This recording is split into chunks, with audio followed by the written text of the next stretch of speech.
Hi, and welcome to the Summit of Creating Possibilities, where we are collecting tools, tips, and tricks to turn our negative thinking and turn our worries into opportunities. Today, we are talking about Chinese medicine, and we have a very special guest, Mindi K, who is a Chinese medicine practitioner and an author of Everyday Chinese Medicine, which is a book about Chinese medicine. Hi, Mindi, and thank you for joining us. Hi, thank you so much for having me. So, could you tell us a little bit about yourself? Like, uh, what do you do and how did you get into Chinese medicine? Sure. So I am a Chinese medicine practitioner, as you said, and I work with patients one-on-one from all around the world. We work on really aligning your life with who you are, really who you deeply are. And we work with nutrition, we work with lifestyle, treatment, herbal medicine, things like that. And also I run a nonprofit and I take this work into, really impoverished communities around the world and just keep giving access to communities who wouldn't otherwise have access to this kind of medicine. Oh, that's And cool. so, In yeah, which it's areas do you work with these communities? So we work in India, mostly in Delhi, and then also in Nepal, and then we work in Thailand, Myanmar, right at the border. So we've been working in those three communities since 2013. So they're really a part of our world. We go back there every year, of course, aside from the pandemic. So. Oh, sure. Now it's a bit Mhm. more difficult, complicated to get there, no? Very complicated, yes, and risky, to be in a developing country with and to be at risk for COVID. It's really increases a lot of your vulnerability, and treatment options are really limited. And of course, my heart goes out to everybody who is in that situation. Sure, yeah. So But that is such yeah. a beautiful approach. I love it that you do that kind of work too, that you really not only contribute by sharing your wisdom and doing those one-on-one coaching sessions and therapy, but that you also really reach out to so many people in need that can benefit from that. So that's beautiful. Yeah, thank you so Um, much. Yeah. um, could you open up the concept of Chinese medicine a little bit? Like, what is Chinese medicine about, and what is the main philosophy behind it, and how is this holistic in a way that you just said that you kind of work on aligning your life to your true self, no? So Mm. Hmm. you explain Yeah, that a bit. I can do my best in a short amount of time, but um, Chinese medicine is a really truly holistic system of medicine, and I know that word gets tossed around a lot, and it's maybe even losing a little bit of its power. But real holistic medicine is looking at us human beings as though we are not separate from the world, from the environment, from our neighborhood, our neighbors, our community, from the food we eat, from the practices we do. It all contributes to our health and well-being or our illness and imbalance. And so that's probably the main operating philosophy, is that you're looking at, we're not a bunch of compartments all pushed together, that we are a system of energy, and we are constantly impacted by what we are eating and how we are living our life. And if we're living the life that fills our cup and nourishes our spirit, then we get the benefit of that by feeling good and thinking positively and feeling at home in ourselves in a way. And not about avoiding suffering, but about being able to manage suffering, to be able to suffer, but and to bend like a tree in the wind, but then keep coming back home to ourselves in a way. So that would be sort of the state of health according to the system of medicine. Yeah, that's a very Yeah. beautiful description. Really considers everything, the whole experience of life in all the levels, no? That you have to have that balance to be healthy. Like, this is the meaning of being healthy. um, Absolutely. and you already touched our topic by saying that we want to get aligned, and we want to be in balance and in our like centered, so that we can think positively. And yeah, because the struggle is real. There will always be struggles. There will always be problems. There will always be obstacles and things that we need to go through. So the art of living, of being healthy, is actually just to stay happy while all of that happens. Mm-hmm. So Yeah. could you like could you explain, or do you feel that there is something, I mean, obviously there is, because you just explained how beautiful the whole concept of Chinese medicine is, but how could this help us by letting go negative thinking? Mm-hmm. I think there's a couple of components. I think that, one of the things about negative thinking, I think the reason it can take precedence with us is because we are in a culture, all of us, that is full of shoulds, that we should be doing this, we should be doing that, we should look like this, we should behave this way, we should have this kind of career, or earn this kind of income, or have this kind of lifestyle, you name it. And so I think there is this download we get from our culture about the way that our lives should be set up. And so I think a lot of negative thinking comes from this butting up against the culture, and feeling like we're not right, we're not doing it right, we don't look the right way, we don't sound the right way, you name it. We're not good enough. We're not good enough. Yes, exactly. And I think that that negative thinking is compounded by having vulnerability inside of ourselves, a vulnerable system, meaning we might not be living in alignment with who we truly are. And so when we have the culture telling us, you need to be like this, it sort of sneaks in the cracks and can kind of bring up a lot of shame and a lot of different emotions like that bring on a lot of negative thinking. And so with Chinese medicine, one of the first things that you learn is that, we are all different, and we are all supposed to be different. We're not supposed to all fit into the same mold. Yeah. And live the same lifestyle and eat the same diet even. And so part of, the system of medicine is building up your personal foundation of health, so that you feel really solid inside yourself, and you feel clear in what's different about you, and even positive about those differences, that yes, I might not be just like my friends or my family, and that's okay, that's good, it's maybe even a gift to this world. And I feel like the hardier we are in that sense, then the less vulnerable we are to the negative thinking, to the culture that invites all those shoulds into our world. So yeah. Yeah. So how do you practice Chinese medicine? I get that you want to get into alignment. You want to become aware of who you are and what you need, and also probably that that can also change. Like today I need this, and in 1 year from now I'm in another situation, different conditions, and I need something else. So also, like, this is the cliche saying that the only thing that doesn't, like, that is for sure, that is that everything's gonna change now, like. So so Mm-hmm. taking that into consideration, are you how do you practice Chinese medicine, and is it actually a prevention, like from sicknesses, or is it also used to heal, um, Mm. to heal sicknesses? And what I mean, I say sickness, but I actually kind of want to go to that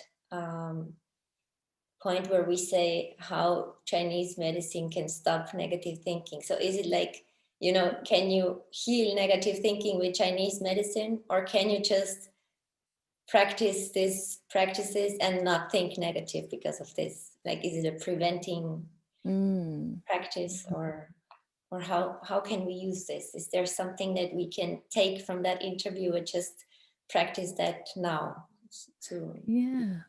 I think it's both. You know, the system of medicine is really best used preventatively. You know, there are 8 branches in Chinese medicine that relate to setting up a good life for yourself. You know, there's meditation, the practice of meditation, and really working with your mind. You know, there's the spirituality aspect, there's nutrition aspect, there's you know, movement, moving your body. You know, all these things which cultivate energy inside of your body. And the more energy you have inside of your body that is in alignment with who you are, the less the negative thoughts even have space. It's like you crowd them out Yeah. in some way. Um, and yes, if somebody comes to see me and they are really stuck in a pattern of negative thinking and shaming and whatnot, um, you know, we start with the 8 branches right away. We start looking at, you know, what aspects of this person's lifestyle might be allowing the negative thinking to happen. Are they, you know, in a crummy relationship? Are they eating a diet that is not in alignment with who they are? So they're, you know, therefore producing a lot of inflammation. And, you know, are their hormones out of balance? Are they in a career that is, you know, sucking the life out of them? You know, these kinds of things. We're looking at the whole picture of a person and their lifestyle to see, okay, what is making them vulnerable to this experience? And then what can we shift? You know, when it comes to negative thinking, meditation is such a great practice. One, because it allows us to develop a little bit of that witness self, you know, that you know, even 1 degree of separation of our thoughts can be such a breath of fresh air. So if the negative thought, you know, thoughts start coming in and overwhelming someone, you know, just, you know, time out, and I'm going to sit and I'm just going to take some breaths, and I'm not going to give any weight to those thoughts. You know, I'm just going to let them run through just like wind. I'm not going to try to catch wind, right? Just let it go through, and then find that stillness again. And if the thoughts come in, we go, thinking, you know, and then we come right back to the breathing. And so, you know, really the goal is to build a solid foundation so that the negative thoughts don't really have much space to take up. That makes completely sense. It totally makes sense that you just, when you balance everything, then you're balanced. Like Yeah. there is really no space to for the negative thoughts to come in. Mm-hmm. Do you have a which practices do you daily practice? Do you practice daily? Like, do you have a daily routine or some specific time of the day, or do you consciously take time for yourself to balance yourself daily? Absolutely. You I just have to. I have to, you know, I see patients, you know, 5 days a week. And I need to be in a really good place inside myself, you know, where I can really be present. And um, so part of my daily practice is that meditation practice, one, and working with my own mind and allowing my mind to get more spacious, you know, and not fixated on shaming thoughts. And so I do meditate every morning. And another great antidote is actually moving your body. I'm not meaning necessarily exercise or what we typically think of exercise, like going to the gym and, you know, lifting weights and things like that, but literally moving our tissues, moving our limbs, moving our body. You know, sometimes negative thinking can happen, or just thinking in general can be given so much weight because in the Western world, right, we sit on a lot of computers, we sit a lot, number one, and we're on computers a lot, and we give a lot of weight to our thoughts and our cognition and the power of our mind. And that's all amazing. We can do incredible things with our minds.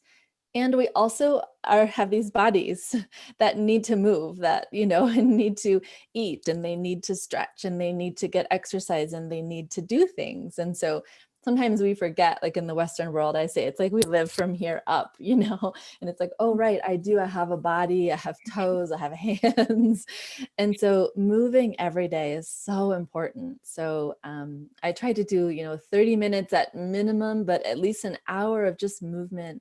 For me, I rescue dogs, and we walk our dogs every day for an hour. So being in the natural world, which I think is also so powerful, and and then moving your body can really counter some of the thought patterns that we can get really stuck in. So, and really, just being outside, being in the fresh air, walking around, it gives so much. It gives so much space for just refreshing energy that you don't even, if you see things moving and you move yourself, you don't have to kind of, you're not busy with what's going on in the head.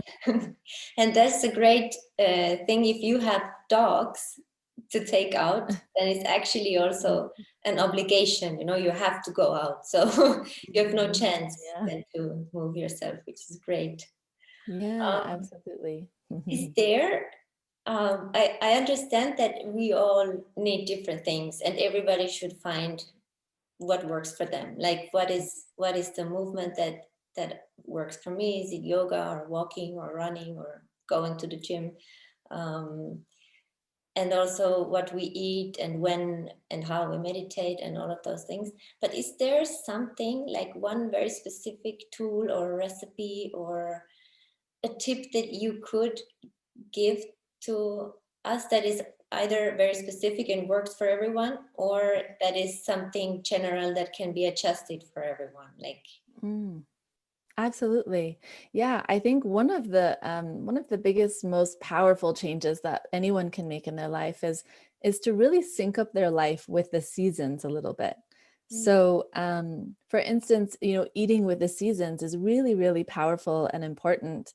There's a reason that, in the dead of winter, if it's cold outside, we shouldn't be eating strawberries, right? We should be eating root vegetables and things that are really going to ground us and nourish us and give us sustained energy over a longer period of time, rather than a strawberry, right? Which is more sugary and meant for summertime and little bursts of energy. And so that's probably one of my favorite things is even if you can't afford to eat at the farmer's market all the time, go to the farmer's markets, see what is available now. Syncing up your diet with what's ripe and fresh right now, it does two things. One, it gives us access to really highly nutritious grounding foods each time of the year, but also it enables us to witness what's going on around us. What is the weather doing? In wintertime, it's a time more for incubation. If we're watching the plants and the animals around us, it's a time for more quiet, more reflection, more solitude. Versus summertime, we all feel that energy pick up in summer and we want to get out and go do stuff and plan adventures, but really kind of syncing our lives up somewhat with what's happening around us so that we are in tune and we're paying attention to the life around us. that's a really great tip. I love it. It's so simple because we have to eat. We all eat every day. Yeah. It's a very simple practice to just to implement into the daily life and see, maybe just once a week, go to the market and see what's available in order to connect with the nature and the surroundings. That's great. Thank you. And I mean, I have prepared my questions, obviously. And the next one that I wanted to ask you was about how all of this, like,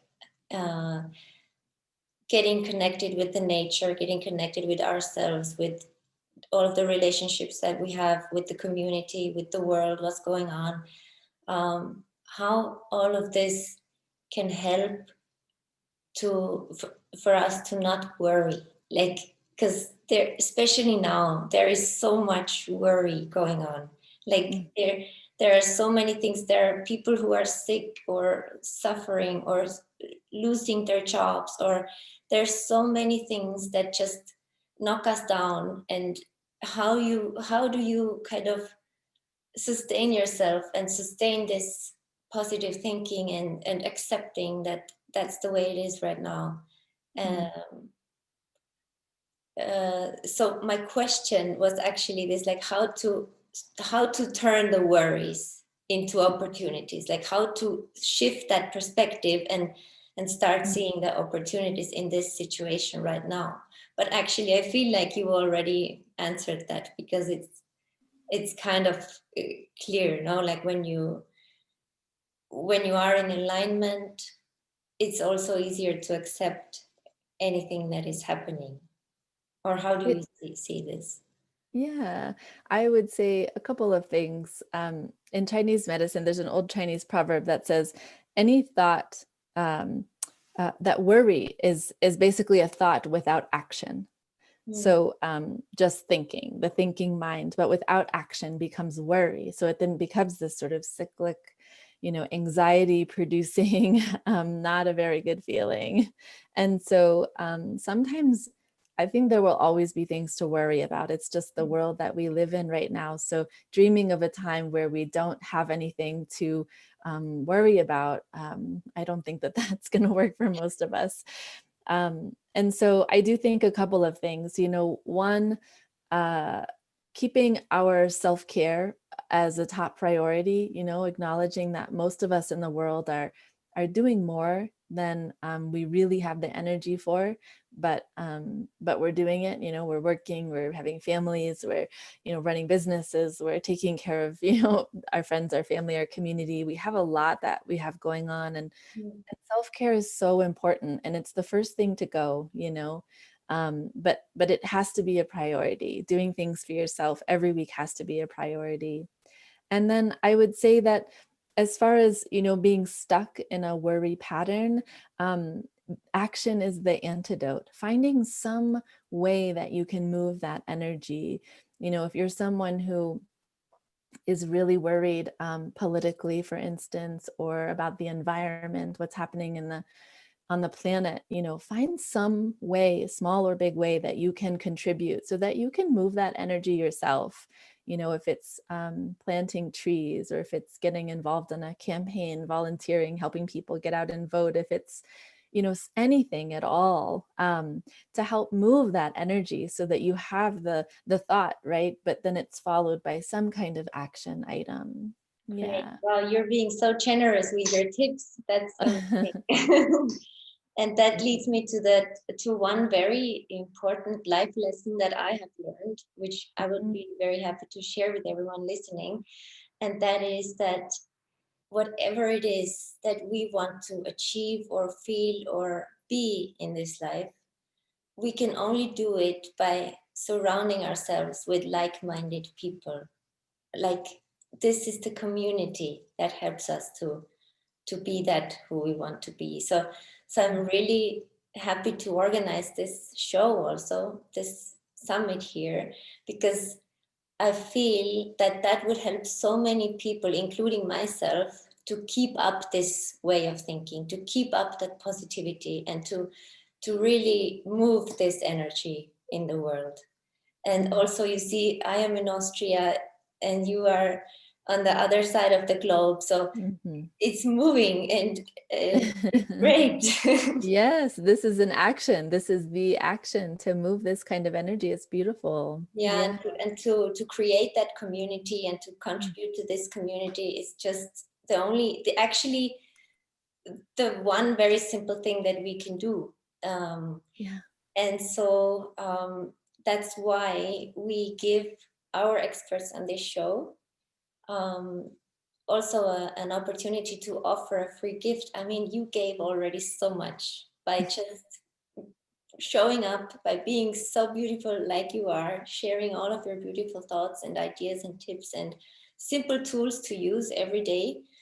But also, I know that you have prepared a free gift for our listeners. Would you like to share with us? What is this? Sure. Yeah. So as you know, I wrote this book that came out earlier this year in March 2020. And the book itself and in its entirety is all about exactly what we talked about, setting up your life in a way that's really in alignment with who you are. And I've got nourishing practices and recipes and all these different things. So the free gift I wanted to offer all of you is I cut out the whole winter section for you. So it's all things winter time. It's which organs to support this time of year. It's my favorite recipes, immunity broths and bone stocks and things, and some of my favorite herbs that I like to have in my medicine cabinet in winter time.